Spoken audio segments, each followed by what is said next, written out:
রাজধানীর ব্যস্ত সূত্রাপুরে সোমবার সকালটা ছিল অন্য দিনের মতোই, কিন্তু সকাল 11টার দিকেই হঠাৎ গুলির শব্দে কেঁপে ওঠে ঢাকা ন্যাশনাল মেডিকেল ইনস্টিটিউট হাসপাতালের আশপাশ। কয়েক সেকেন্ডের মধ্যে ছোটাছুটি শুরু হয়, চারিদিকে আতঙ্ক আর চিৎকার।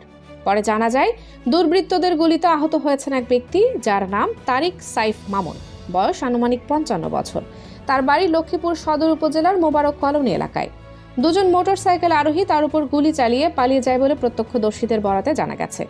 গুলিবিদ্ধ অবস্থায় রক্তাক্ত মামুনকে দ্রুত উদ্ধার করে নিয়ে যাওয়া হয় ঢাকা মেডিকেল কলেজ হাসপাতালে, কিন্তু সব চেষ্টা ব্যর্থ করে বেলা 11:15টার দিকে চিকিৎসক তাকে মৃত ঘোষণা করেন। জাতীয় পরিচয়পত্র অনুযায়ী নিহতের বাবার নাম SM ইকবাল।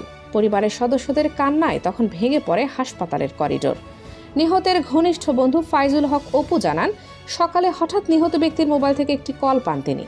অপর প্রান্ত থেকে কেউ তাকে জানায় তারিক মামুন গুলিবিদ্ধ হয়েছেন। দ্রুত কাকরাইল থেকে ঢাকা মেডিকেলে পৌঁছে তিনি মরদেহ শনাক্ত করেন। অপু আরও জানান, তারিক সাইফ মামুন একজন ব্যবসায়ী ছিলেন। তাদের মধ্যে প্রথম পরিচয় হয় গাজীপুরে, যেখানে মামুন বিভিন্ন বাণিজ্যিক কাজে যুক্ত ছিলেন।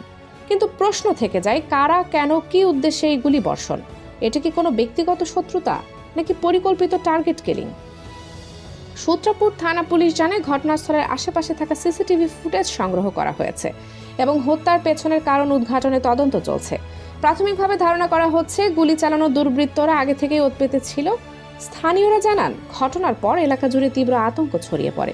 অনেকে বলছেন, দিনের আলোয় হাসপাতালের সামনে এমন ভয়াবহ গুলিকাণ্ড রাজধানীর নিরাপত্তা নিয়ে নতুন করে প্রশ্ন তুলছে। অন্যদিকে তারিক সাইফ মামুনের মৃত্যুতে সহকর্মী ও ব্যবসায়ী মহলে শোকের ছায়া নেমে এসেছে। পরিবারের দাবি, দ্রুত অপরাধীদের শনাক্ত করে গ্রেপ্তার করা হোক এবং হত্যার সঠিক কারণ প্রকাশ করা হোক।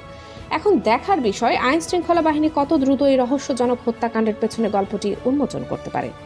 রাজধানীর হৃদয়ে দিনের আলোয় গুলি, একজন ব্যবসায়ীর নিথর দেহ, আর রেখে যাওয়া অসংখ্য প্রশ্ন।